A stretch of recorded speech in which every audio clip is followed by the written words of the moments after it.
Aktiviti beberapa wanita warga asing yang dipercayai bekerja sebagai pelayan pelanggan atau GRO secara tidak sah akhirnya terbongkar selepas diserbu Jabatan Imigresen Malaysia Kelantan menerusi ops gegar yang dijalankan di sekitar bandar Kota Bahru.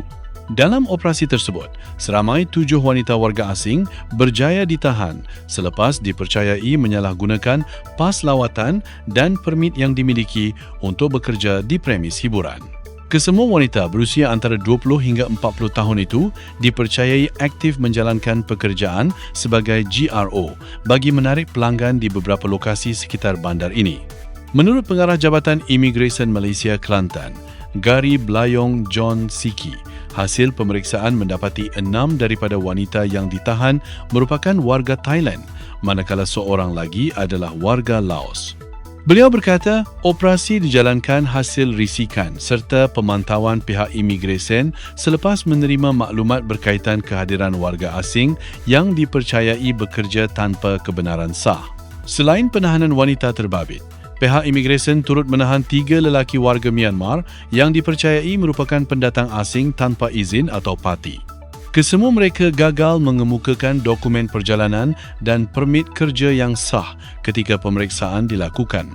Sepanjang operasi berlangsung, seramai 53 individu yang terdiri daripada warga tempatan dan warga asing telah diperiksa oleh anggota penguat kuasa imigresen bagi memastikan pematuhan terhadap Undang-Undang Imigresen Negara.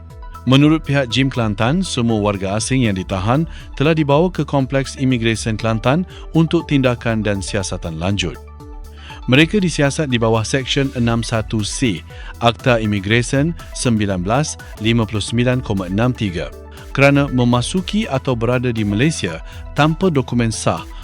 Selain Seksyen 15.1 C Akta Sama kerana tinggal melebihi tempoh yang dibenarkan.